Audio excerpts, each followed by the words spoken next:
mà song kha mà này khao để mà nể lại phẳng phẳng luôn này block học hạ màแล้วnàyก็คนซื้อเว็บไซต์คนเตรียมบอกคนเขียนบอกเฮาไหนพอมันมีหนังมาเพื่อกับปัญหาลองดิกใต้เฮาไหนก็บางอันมันก็ช่วยได้บางอันมันก็ช่วยไหลแต่ให้ถือที่ปันถ้ามันช่วยหนังเว็บไซต์เฮาบอกเฮานั่นได้ไล่ช่วยกันทีนั่นเฮาต้องดูไล่ขึงลายฝังฟอนต์ลงกว่าจอมันอยู่ค่ะหนังหือคนที่เขาเว็บเฮานั่นได้ไล่ช่วยไหลลายมันเนี่ยก็อยากก็ค่ะก่อนตั้งสุดเข้ากว่าทีในบอกเฮาอะเนาะ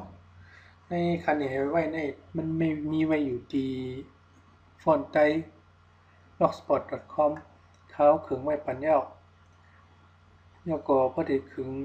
ฝังฟอนต์ลงกันเนี่ยก็ปี้เอาลิงก์ที่เขาปันไว้แน่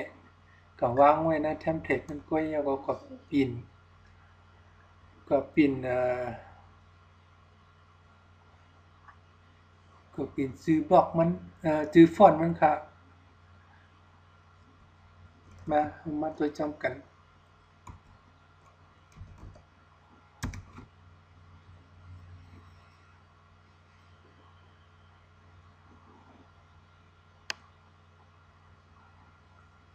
แล้วก็ปี้แล้วก็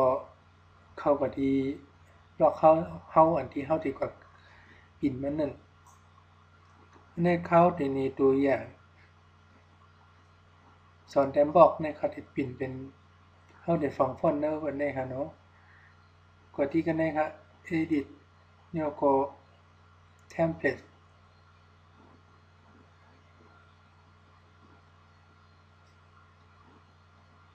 กดที่ edit html กดตัวโคดอันเตรียมไว้ว่า heat นี่ค่ะเนาะมาซึ่งตัวอย่างเนี่ย heat ต่อถึง slash heat copy เอาลิงก์ที่ถูกเอามาไว้ค่ะเนาะมาวางไว้ที่เตอเนี่ยเตอ heat เนี่ยก็ copy ตัวนี้กว่าตัวที่ b skin มันนี่มีเครื่องหมายมันว่าจังไหนคะเนี่ยด้วยกันเนี่ยโอ้ยังไงเนี่ยเตียงเอาของมันขึ้นขวาออกทำไมเปิดเต็กที่ b skin ย่อลงตัวลงมาติ๊กๆโดยโคดที่มันเตรียมไว้ว่า default normal เป็นฟอนต์มันค่ะไม่มี Arial Tahoma Helvetica Free Sans ใช่ไหมครับเป็นฟอนต์มันเขาก็เอาปางหลงใช่ไหมครับนะขอไว้ต่างแต้นมันเฉาไว้ต่างแต้นตั้งนานมันนี่ก็เหมือนกัน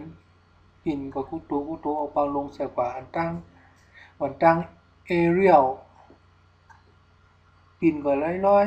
ช็อกกว่าร้อยนี่ก็ง่ายแทงเนี่ย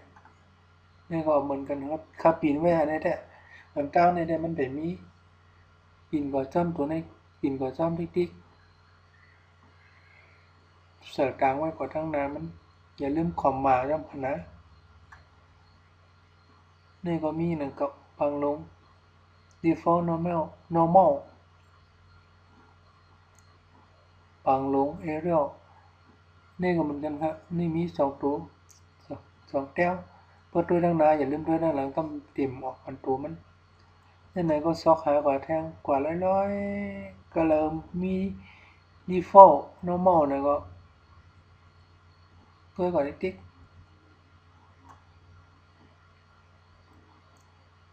นี่ก็จะ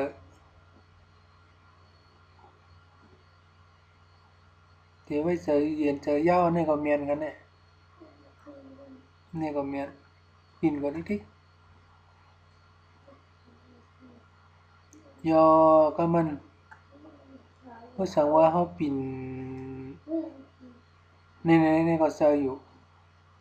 บางลงในกว่าดิกๆการป้อมดค่ะนะเพราะว่ามันหมดแล้วไหนก็มันจะเลยเซฟเทมเพลตมันอันนี้เมียมันหากที่สุดแล้วสุดแล้วก็เขาก็มีขนาดแต่ในมันนี่ส่วนพวกมดแดงบิสกินเนี่ยก็พอยาวๆก็แคนต่อลืมเสียบความอะไรคำในเสียบเจ็กเสียบก็กำอะไรหนึ่งในเปิงกันแล้วมันพอแล้วมันก็ได้หันออกมาเป็นของเขาก็เดี๋ยวก็ไม่จำเขาด้วยที่ไฟฟอกไฟฟอกในพอมันเปิงเนี่ยก็มันนึกได้หันมาก็เดี๋ยวแล้วครับเพื่อการนาลิงมันเนี่ยมันไปเหมือนเก่าอยู่ค่ะนะสอนนะสอนเต็มบอกสอนเต็มบอกตัวอย่างเหมือนเก่านั่นมันอะไรก็เดี๋ยวแล้วครับใครก็เอาบ้าเซอร์แล้วด้วยก็ดึงออกมันเนี่ย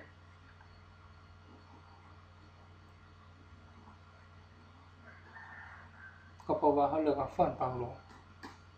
ซ้ำตัวกันคารุ